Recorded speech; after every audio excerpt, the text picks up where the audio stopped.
convida para a grande ceia. Amém? Vamos continuar louvando e adorando o nosso Deus. Glória a Deus. Aleluias.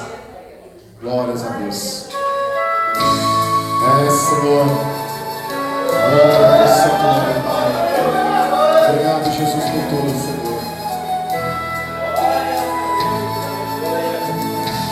Cristo já nos preparou o manjar que nos comprou e agora nos convida a cear. Com celestial maná que de graça Deus te dá, vem faminto tua alma saciar. Vem cear, o Mestre chama, vem cear.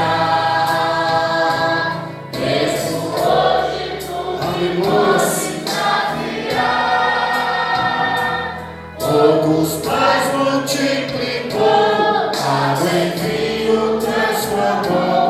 Vem faminto a Jesus, vem cear. Eis discípulos a voltar, sem os peixes apanhar, mas Jesus os manda outra vez partir. Ao tornar a praia então, vem no fogo peixe e pão, e Jesus que os convida a ceia vir. Vem cear, o Mestre chama, vem cear.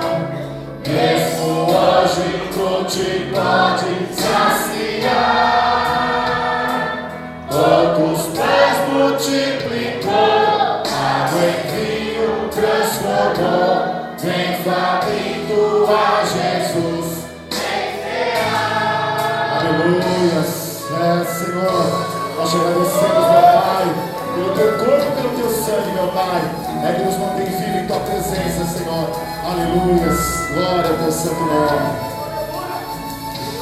Quem sedento se achar, venha a Cristo sem tardar, pois o vinho sem mistura ele dá.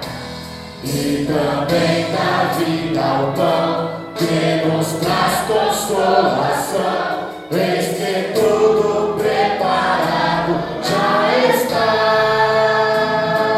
Vem cear, o Mestre chama, vem cear.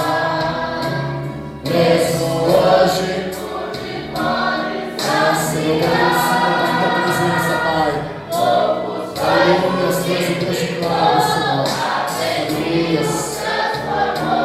Vem faminto a Jesus, vem cear. Breve Cristo vai descer e a noiva receber seu lugar ao lado do Senhor Jesus. Quem a fome suportou e a sede já passou, lá no céu irá cear em santa luz. Vem cear, o Mestre chama, vem cear. Mesmo hoje tu te pode saciar. Poucos pães multiplicou, água em vinho transformou. Vem faminto a Jesus, vem cear. Aleluias. Glórias a Deus. Vem forte para Jesus, aleluias. Glórias.